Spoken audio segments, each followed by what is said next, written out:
In the name of God, the compassionate, the merciful, Madam President, first allow me to extend our gratitude to you for convening this crucial meeting in response to our request. We sincerely thank our colleagues from Algeria, China, and Russia for their steadfast support in calling for this meeting. We extend our gratitude to those members who have condemned Israeli aggression and expressed their sympathy and solidarity with the people and government of Iran. We have carefully considered the views expressed by ASG Mr. Khaled Khiari. Madam President, distinguished member of the Council, this meeting is both timely and necessary to address Israeli act of aggression against the sovereignty and territorial integrity of the Islamic Republic of Iran, an egregious and severe violation of international law and the United Nations Charter. As outlined in the letter from our foreign ministers to the President of the Council and the Secretary General, the criminal regime of Israel has flagrantly violated international law and the UN Charter by committing a deliberate act of aggression against sovereignty and territorial integrity of Iran. In the early hours of Saturday, 26 October, Israeli military aircraft launched long-range air-launched missile from approximately 100 kilometers outside Iran border, using airspace provided by U.S. military forces stationed in Iraq. These missiles targeted several Iran's border defense radar in the provinces of Elam, Khuzestan, and Tehran, and military sites as well. Iran's air defenses acted promptly, intercepting most of the missiles and thereby preventing substantial damage. Yet, tragically, 4 Iranian military officers, along with a civilian, were martyred while heroically defending their homeland. At the same time as Israeli aggression, 10 Iranian police officers were tragically martyred by Jaish al-Adl, a foreign-backed terrorist group in Sistan and Baluchistan province. Madam President, Israeli aggression against Iran is obvious and does not occur in isolation. This aggressive attack is part of a broader sustained pattern of aggression and unchecked impunity with which Israel continues to destabilize the entire region, most notably through its ongoing aggression, ethnic cleansing, and war crimes against the Palestinian and Lebanese people. We condemn Israeli aggression in the strongest possible terms. Israel's hostile actions are a blatant and dangerous breach of international law and the UN Charter, particularly the principle of sovereignty and territorial integrity and prohibition on threats or the use of force against the sovereignty of states. These principles are not merely abstract ideals, they are foundational pillars upon which the international peace and stability rely.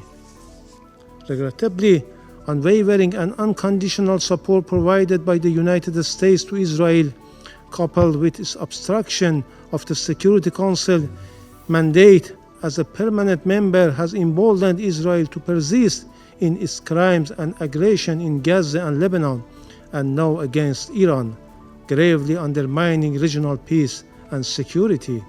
Madam President, distinguished member of the Council, the UN Charter obligates the Council to determine any threat to the peace, breach of the peace, or act of aggression, and to take decisive measures to restore international peace and security.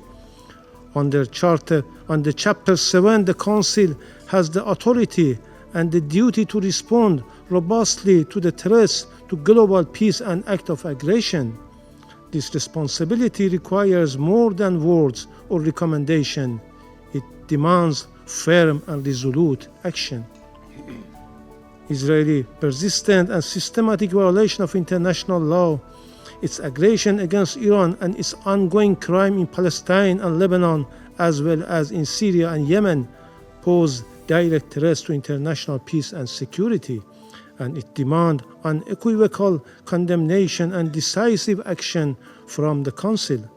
Ignoring these violations are actively undermining the Council's credibility and commitment to uphold the core principles of the UN Charter.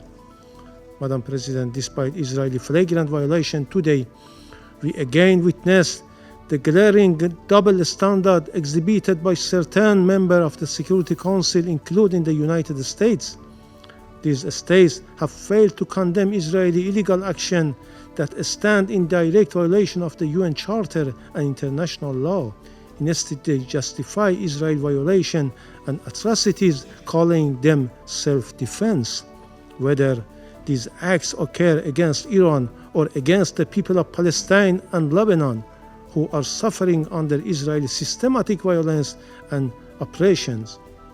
Their selective invocation of international law undermines the value of the United Nations as a whole. Adding to this audacity, these countries shamelessly ask Iran to restrain itself and ignore its rights to self-defense. This demand starkly contrasts with their earlier refusal to call on Israel to refrain from its aggression against Iran for the sake of regional peace and security. Their double standards are clear to the international community.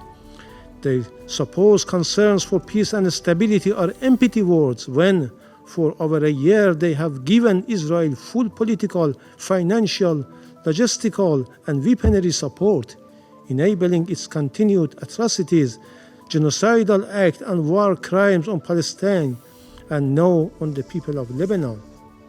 Madam President, the international community cannot and must not remain silent in the face of such violation.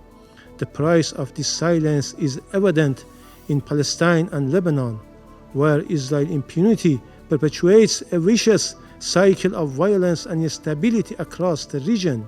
We call upon the Council to condemn Israeli actions unequivocally and to hold it accountable for its systematic and recurrent violations of the international law, as well as for what it truly is, a calculated and sustained campaign of aggression and atrocious crime that not only destabilizes the region but also seriously threatening global security. The people of Iran, Palestine, and Lebanon are indeed the entire international community look to this council to uphold justice, safeguard the principle of the United Nations, and ensure that the rule of law prevails. We call on all nations, especially those in our region, to recognize their individual and collective responsibilities in safeguarding regional peace and stability. We extend our gratitude to the peace-loving countries, both in the region and beyond, that have condemned Israeli aggression, understanding the gravity of these actions and the threats they pose to all. The responsibility for this dangerous escalation lies squarely with the Israeli regime and certainly with those who enable it, foremost among them the United States, which remain Israeli primary and unwavering supporter in committing these grave atrocities and also paralyze this august body to fulfill the primary responsibilities. The United States' involvement in Israeli aggression through its provision of technical expertise and advanced military system to Israel has further instigated and emboldened Israel to conduct its aggressive attack against Iran. Therefore, the US government is complicit in Israeli aggression and will bear its consequences. Furthermore, the United States has already been complicit in the ongoing war crimes and genocidal campaign targeting civilian and civilian infrastructure both in Gaza and Lebanon. The vast majority of bombs Israeli drops on Gaza and Lebanon are US made. In conclusion, Madam President, the Islamic Republic of Iran has consistently championed diplomacy as the pathway to addressing regional challenges and fostering peace and stability. However, as a sovereign state, the Islamic Republic of Iran reserves its inherent right to respond at the time of its choosing to this act of aggression, a right clearly affirmed under Article 51 of the UN Charter our response will be lawful and fully compliant with international law. I thank you.